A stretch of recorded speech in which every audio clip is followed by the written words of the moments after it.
os Estados Unidos é uma nação com muitos instrumentos imperialistas. E os Estados Unidos recorrem historicamente a esses instrumentos. E nesse momento está recorrendo a um instrumento dessa natureza, a vários instrumentos dessa natureza, colocando o Brasil sob muita pressão. Pressão econômica e pressão política.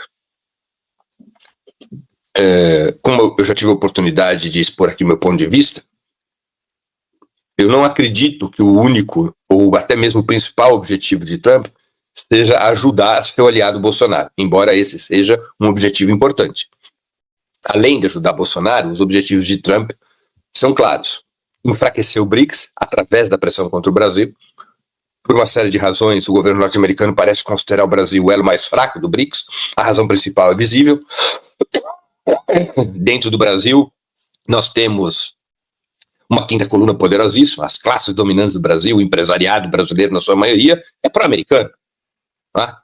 A elite brasileira é pró-americana. Isso se reflete nos meios de comunicação, se reflete na cultura, se reflete na atuação do grande empresariado brasileiro.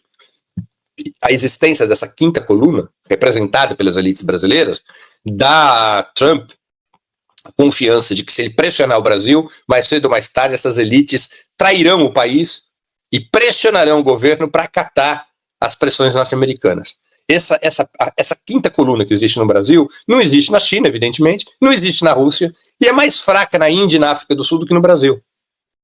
Então isso faz com que o governo norte-americano veja o Brasil, e veja com razão, como o elo mais fraco do BRICS.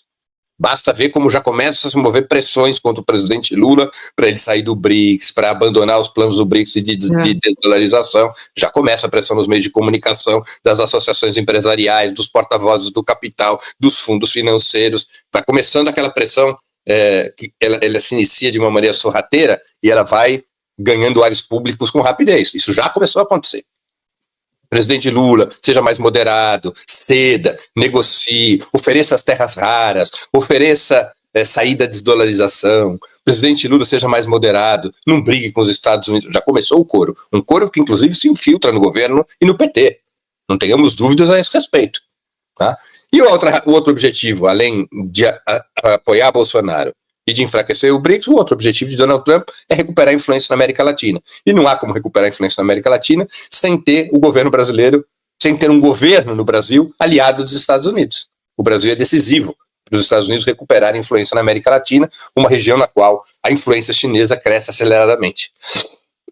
Os Estados Unidos não têm como recuperar a influência na Ásia e na África. Esse é um jogo jogado.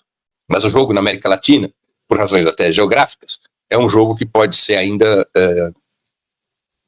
travado pelos Estados Unidos, pode ser ainda operado pelos Estados Unidos. Então, esse é o cenário. Não se deve subestimar a aliança de Trump com Bolsonaro. Eles fazem um cálculo de que, se apertar, o Poder Judiciário brasileiro vai ceder. Tem essa daqui também, né? Para adicionar aí o seu comentário, Eduardo Bolsonaro articula sanções dos Estados Unidos contra Gilmar Mendes e Alcolumbre por blindagem a Moraes. Então, agora aí a bola da vez são esses dois, Breno. Claro, eles fazem uma aposta de que mais cedo ou mais tarde a Corte Suprema Brasileira é capaz de ceder diante dessas pressões. O que irá acontecer? Até o momento, os integrantes da Corte Suprema, especialmente o ministro Alexandre de Moraes, têm resistido à pressão. Nós não conhecemos nenhuma concessão sendo apresentada ou sendo estudada, pelo menos publicamente, tudo como dantes no quartel de Abrantes, não é? Não houve nenhum tipo de arrefecimento no processo contra Bolsonaro. Ao contrário, Bolsonaro teve sua situação jurídica piorada depois que começaram as pressões de Donald Trump contra a Corte Suprema. Bolsonaro passou de uma situação de liberdade para uma situação de restrição, e de uma situação de restrição para uma situação de prisão domiciliar. Tudo isso desde 9 de julho, né, que foi quando Donald Trump ameaçou o Brasil com o tarifaço, no caso dos processos contra Jair Bolsonaro não serem anulados. No Congresso, você tem uma situação mais vulnerável, o peso da bancada de extrema-direita é importante, o centrão vacila, e pode ser que nós tenhamos aí nos próximos dias alguma votação, por exemplo, do tal projeto de anistia. Isso é um jogo, é uma moeda ainda no ar, né? Ela ainda não caiu.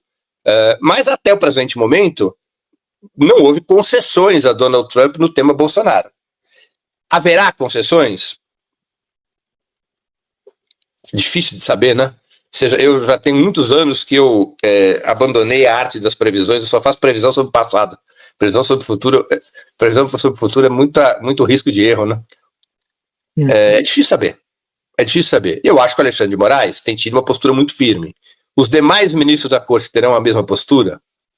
Ministros que têm imóveis, filhos, ativos financeiros nos Estados Unidos, terão a mesma postura?